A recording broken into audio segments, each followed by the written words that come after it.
Well, I have known Seth and Angela for 12 years. They were my pastors in Florida, and I came alongside them in a church plant in Bradenton. And gosh, I was so broken, personally, but also in so many of my relationships were dysfunctional. And they loved me. I can't even tell you how much they loved me into wholeness and fought for me and prayed for me. And some of my favorite nights were spaghetti nights on Tuesday nights. They would invite us over to eat with their family and eat some spaghetti and worship and pray. And such a challenging time in my life, but so good, so good.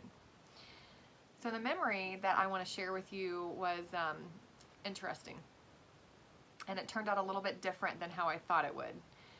So during this time, Seth really frustrated me. I would get so frustrated at him, and I could not seem to shake it. No matter how much I tried to work through it in my mind and forgive him and move past it so that we could work together in the church and even just function well, but I couldn't get past it. So one day I called him with the "everybody loves, we need to talk" speech, but I really did. And I just said, I need to have a meeting with you. So he and Angie met me at the church, and we're ready to listen. And I began to just spew out everything that I was frustrated about. And let me tell you how much grace was in the room that day. How much grace God gave him when I spewed out all these things that I'm frustrated at you about. And he, one by one, began to take everything that I said and said, wow, this thing that you shared, I am so sorry. You were right. I'm really sorry, and what I did was wrong. And there were other things when he said, oh, I wished you would have told me sooner. That was not my heart. That was not my intentions. Ashley, next time, just don't wait that long and just ask me, hey, what do you mean when you did this? What did you mean when you said this? So that was, gosh, such a lesson in wisdom for me to handle things a little bit differently. But let me tell you, I left the meeting that day, really impacted me.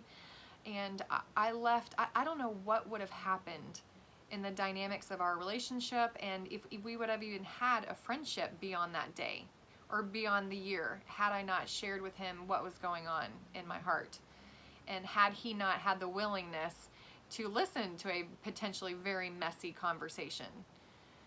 So I'm so grateful for them. They are really good friends of mine today. In fact, he and Angela drove up with the kids, with all 6 kids, from Florida to officiate my husband and I's wedding in Indiana.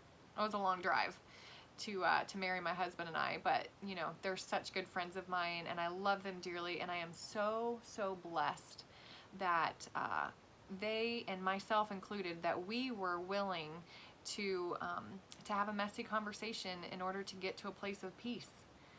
So blessings to you, and thanks for listening.